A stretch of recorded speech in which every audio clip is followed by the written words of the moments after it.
Hello my dear friends, welcome back to our YouTube channel YouTube by MS Ali. तो आज के इस video में हम लोग बात करने वाले हैं वेस्ट बंगाल एसएलएसटी का जो रिसेंट एग्ज़ाम हुआ उसके आंसर की रिगार्डिंग। ठीक है, तो ये जो पूरा डिस्कशन है वो फिजिकल साइंस ग्रुप जो था आपका उसी तक महदूद है। ठीक है, तो अगर किसी दूसरे एग्ज़ाम ग्रुप से कराते हैं तो you can skip this video totally. ठीक है, और जो 2-4 नॉन फैक्ट्स हैं वो ये कि इस एग्ज़ाम प्रोसेस में कहीं पे भी नेगेटिव मार्किंग का स्कीम नहीं है। ठीक है, तो ये प्लस पॉइंट भी है और एक हिसाब से एक माइनस पॉइंट भी है। ठीक है, होते हैं जो जिनका तुक्का अगर क्या बोले, चलो खैर वो अपना विषय नहीं है। ठीक है, और इसमें जो नंबर ऑफ़ क्वेश्चंस जो थे वो थे आपके 60। ठीक है, अगर देखो अगर आपका एग्ज़ाम अगर ख़राब किया है, ठीक है, तो आपको डिस्कशन करने की ज़रूरत नहीं है, ना ही कोई आंसर की का वीडियो देखना है अभी। ठीक है, आप मेंटली फ्री रहिए अभी और सारे उन वीडियोज़ से अपने आप को दूरी बना के रखिए। ठीक, और जिनका अगर एग्ज़ाम अच्छा किया है या फिर जो इन्फॉर्मेशन के लिए देखना चाहते हैं तो you can proceed with my video. Okay, तो चलिए आज का हम लोग फर्स्ट क्वेश्चन देखते हैं जो फिजिकल साइंस ग्रुप में पूछा गया था। ठीक, ये था आपका पहला क्वेश्चन।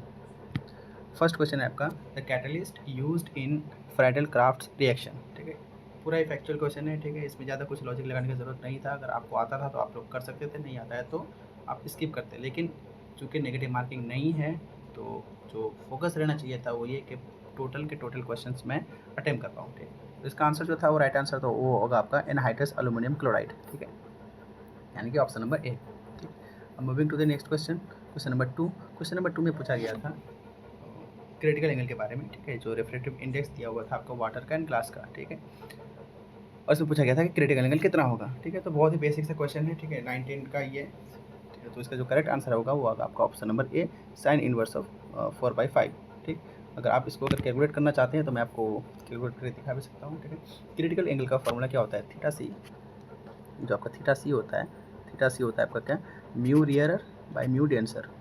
ठीक, रियरर बाई डेंसर। ठीक है, अब यहाँ पर रियर मीडियम क्या होगा, वाटर होगा कि ग्लास होगा, जैसी बात होगा वाटर होगा। ठीक है, वाटर का कितना दिया हुआ है, 4/3 दिया हुआ है। ठीक, और डिवाइडेड बाई 5/3 सॉरी हाँ 5/3 दिया हुआ है किसका, ग्लास का। ठीक है, तो इसको अगर मैं पूरा अगर जो भी करूँ कैलकुलेशन अगर करूँ तो इसका आंसर निकल के आएगा कितना, 4/5 साइन थीटा सी। ठीक है, तो यहाँ पे अगर मुझे अगर थीटा सी निकालना अगर होता, थीटा सी मेरा कितना आता, डायरेक्ट साइन इनवर्स ऑफ 4/5। ठीक है, इतना बेसिक कैलकुलेशन आपको भी आता होगा। ठीक है, इसी वजह से जो क्वेश्चंस इजी लेवल के होंगे मैं उसको जस्ट ऐसे, वैसे भी पूरा ही क्वेश्चन लगभग इजी लेवल का होगा। जो भी अगर थोड़ा बहुत अगर पढ़ा होगा, अगर नहीं भी पढ़ा होगा तब भी उसका जो 30 से 40 क्वेश्चन वो इजीली बन रहा होगा। ठीक है, तो इसका जो ऑप्शन नंबर करेक्ट आंसर है वो आपका क्या, ऑप्शन नंबर ए, 4/5। अब नेक्स्ट क्वेश्चन की तरफ मूव करते हैं, क्वेश्चन नंबर 3 पे। क्वेश्चन नंबर 3 में आपका पूछा गया था ये काइनेटिक थ्योरी ऑफ गैसेस का जो एवरेज वेलोसिटी का फार्मूला है। ठीक है, तो ये फार्मूला बेस्ड क्वेश्चन है। ठीक है, यहाँ पे भी कुछ ज़्यादा लॉजिक लगाने की ज़रूरत नहीं थी, आता तो आप आंसर डायरेक्ट कर सकते थे। ठीक है, ये जो आपका पहला वाला जो एक्सप्रेशन दिया हुआ है 2RT/m, ये 2RT/m आता है आपका मोस्ट प्रोबेबल स्पीड का। ठीक है, ये काइनेटिक थ्योरी ऑफ गैसेस के अंदर ये सब फॉर्मूले पढ़ाए जाते हैं। ठीक है, जो आपका VMP होता है, ये जो है आपका VMP, जिसको हम लोग बोलते हैं क्या, मोस्ट प्रोबेबल स्पीड। ठीक है, उसके बाद आपका जो सेकंड ऑप्शन नंबर बी में दिया हुआ गया था ये था आपका क्या, VRMS। ठीक है, VRMS, और ये जो ज़्यादातर कन्फ्यूज़न क्रिएट हुआ था वो था option number C and D के हिसाब से। ठीक है, सी और डी में सब सेम है, बस खाली नीचे में पाई नहीं दिया हुआ था ऑप्शन नंबर सी में। इसी वजह से आपका जो राइट आंसर जाएगा वो जाएगा ऑप्शन नंबर डी। ठीक है, ये होता है आपका एवरेज स्पीड या एवरेज वेलोसिटी का फार्मूला। ठीक है, √8RT/πm। Moving on to the next question कि एक AC वोल्टमीटर क्या मेज़र करता है। ठीक है, ये भी बहुत इजी लेवल का क्वेश्चन है। ठीक है, AC आप जहाँ पे भी AC अगर आप देखेंगे तो वो मोस्टली मेज़र करता है वो RMS वैल्यू को। और RMS वैल्यू क्या होता है, ये आपका इफेक्टिव वैल्यू होता है। ठीक है, या फिर जिसको हम लोग हीटिंग वैल्यू भी बोलते हैं, और यही चीज़ मेज़र करता है कौन, AC वोल्टमीटर। ठीक है, पिक वैल्यू जो होता है, पिक वैल्यू ये होता है मैक्सिमम वोल्टेज, और ये क्या शो करता है, ये हाईएस्ट वैल्यू शो करता है उस साइकिल का। ठीक है, और RMS वैल्यू जो होता है वो होता है आपका V0/√2। ठीक है, यही चीज़ इफेक्टिव या फिर हीटिंग वैल्यू जिसको मेजर करता है AC वोल्टमीटर। ठीक है, और एवरेज वैल्यू जो होता है वो होता है क्या, 2V0/π। ये सब फार्मूला है। ठीक है, तो आप इसका जो करेक्ट आंसर जाएगा हो जाएगा आपका option number B, no doubt. ठीक, अब चलते हैं क्वेश्चन नंबर 5 के ऊपर। क्वेश्चन नंबर 5 में पूछा गया कि in a transistor when saturation current is reached the value of resistance is. तो ये मुझे लग रहा है कि ये एक विवाद वाला क्वेश्चन हो सकता है, क्योंकि अब ये लोग एक्सप्लिसिटली मेंशन नहीं किया है कि आपका ट्रांजिस्टर जो है वो किस मोड में काम कर रहा है, ठीक है। लेकिन चूंकि यहाँ पे मुझे सैचुरेशन वाला चीज़ दिखा, तो इसी वजह से मैं मान के चलता हूँ कि यहाँ बीजेटी जो है, यानी कि बाइपोलर जंक्शन ट्रांजिस्टर, मैं यहाँ पे फील्ड इफेक्ट ट्रांजिस्टर या फिर metal oxide semiconductor field effect transistor की बात नहीं कर रहा हूँ, मैं बीजेटी की बात कर रहा हूँ, ठीक है। क्योंकि मैं एक मेरा बैकग्राउंड भी है इलेक्ट्रॉनिक्स इंजीनियर से, तो मुझे ये चीज़ अच्छे से पता है, ठीक है, कि बीजेटी का कहाँ पे क्या कैसा चीज़ रहता है, ठीक है। तो खैर वो अभी मेरा अपना सब्जेक्ट नहीं है। जो मेरा मेन कंसर्न है वो ये कि इसका सही आंसर क्या होना चाहिए, ठीक है। मेरे हिसाब से इसका सही आंसर जो होना चाहिए वो रेजिस्टेंस आपका 0 होना चाहिए, ठीक है। ऑप्शन नंबर ए। इसके पीछे का लॉजिक मैं आपको ये बता सकता हूँ कि देखिए बीजेटी जो है जनरली यूजुअली 3 रीजन में ऑपरेट होते हैं। एक को बोलते हैं क्या, कट ऑफ मोड, एक को बोलते हैं एक्टिव मोड, और एक होता है सैचुरेशन मोड, ठीक है। आप लोगों ने भी पढ़ा होगा तो आपको पता होगा, ठीक। अब इसमें कट ऑफ मोड में क्या होता है कि दोनों जंक्शन, जो आपका कलेक्टर जंक्शन एंड जो आपका इमीटर जंक्शन है, यानी कि बेस टू इमीटर और जो बेस टू कलेक्टर जंक्शन है, ये रिवर्स बायस होते हैं, ठीक है। रिवर्स बायस होने के कारण इसमें कोई करंट फ्लो नहीं होता है। और करंट, नो करंट का मतलब क्या होता है, नो करंट यानी कि नो सी, ठीक है। इसका मतलब क्या हो, हाई रेजिस्टेंस आर आपका बहुत ज़्यादा होगा, और बहुत ज़्यादा का मतलब हम लोग आइडियल केस में इसको इनफाइनाइट मानते हैं, ठीक। लेकिन हमको ये पूछा गया है कि जब सेचुरेशन करंट मैंने बहुत ज़्यादा करंट हो गया, सेचुरेशन का करंट क्या होता है कि उससे आगे करंट नहीं है, इसका मतलब वो हमारा मैक्सिमम करंट है। जब मैक्सिमम करंट अगर होगा तो रेजिस्टेंस कितना होना चाहिए, लॉजिकली 0 होना चाहिए, ठीक। तो इसी वजह से मेरे हिसाब से आपका जो आंसर होना चाहिए वो ऑप्शन नंबर ए होना चाहिए, ठीक।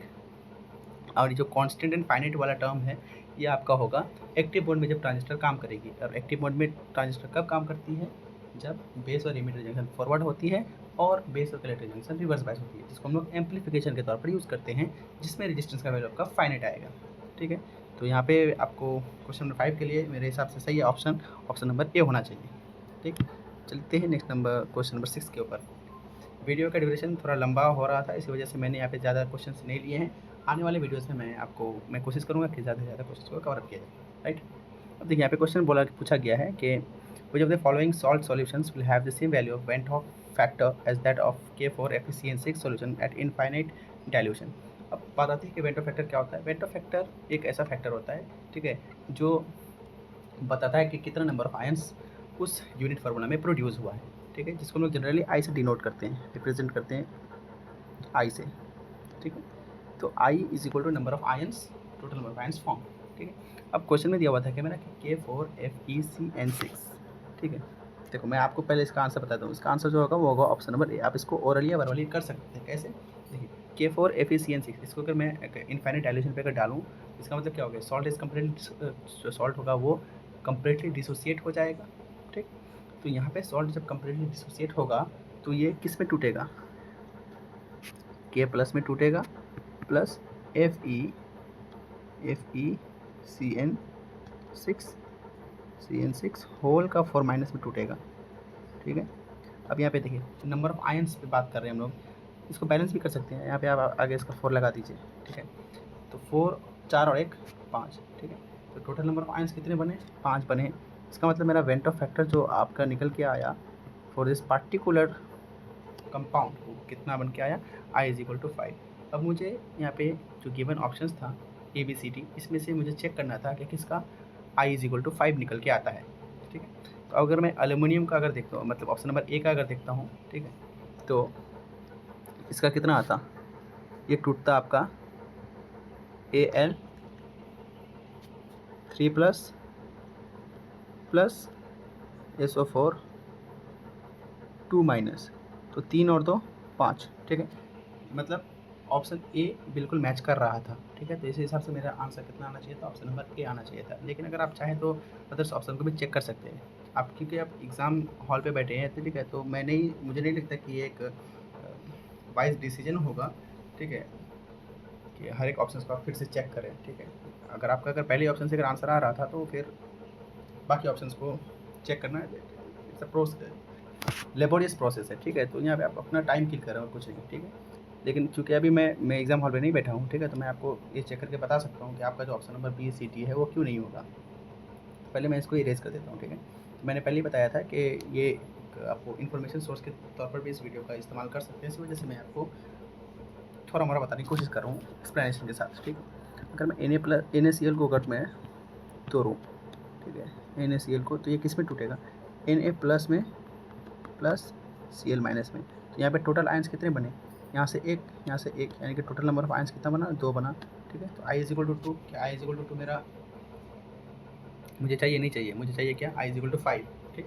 तो ये मेरा ऑप्शन नंबर बी नहीं होता। अब बात करते हैं ऑप्शन नंबर सी की, इसको मैं इरेज कर देता हूँ। ऑप्शन नंबर सी में क्या बोला है, K3 FeCN6, ठीक है। इसको अगर मैं तोड़ता तो किस में टूटता, ये टूटता आपका K प्लस में, K प्लस FeCN6 होल 3 का माइनस में टूटता है ये, ठीक है। तो 3 और 1 4, टोटल नंबर ऑफ आयंस कितना बना, 3 और 1 4, ठीक है।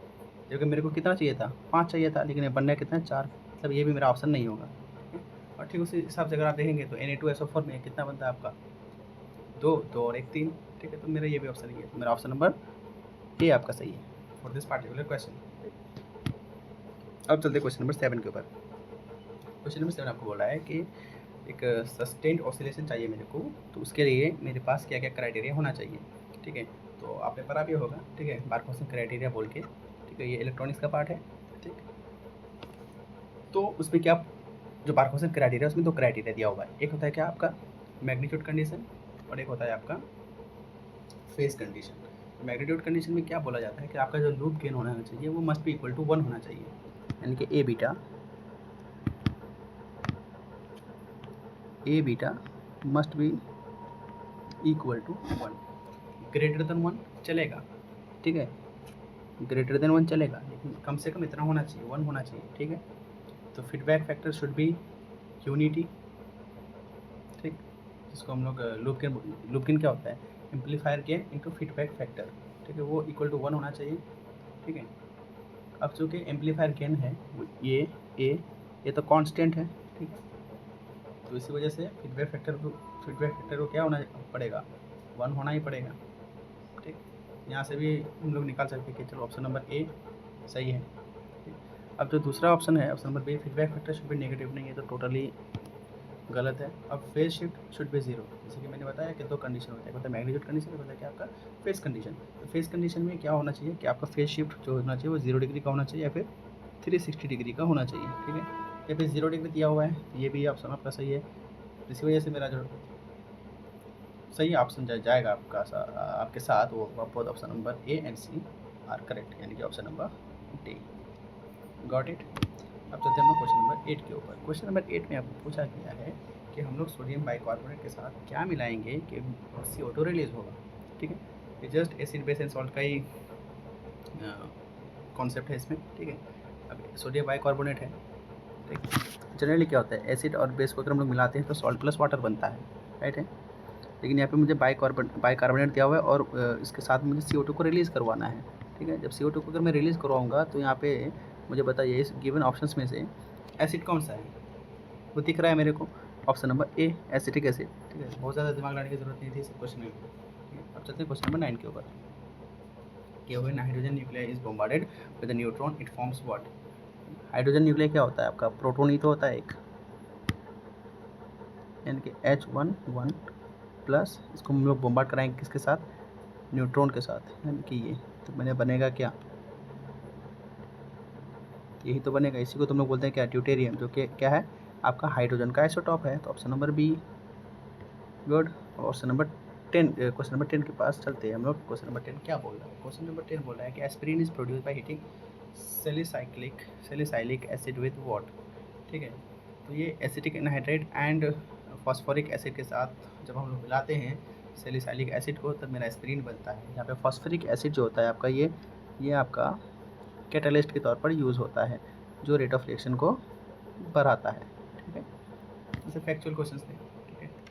तो अब क्या आपको ये वीडियो अच्छा लगा होगा और आपने आंसर की अगर मैच नहीं किया है तो आप देख सकते हैं कि इस 10 क्वेश्चंस में से आपका कितने क्वेश्चन सही हैं, ठीक है। और बाकी जो बचे क्वेश्चंस हैं उसको भी मैं अगले वीडियोज़ में ज़्यादा से ज़्यादा करने की कोशिश करूँगा, ठीक है।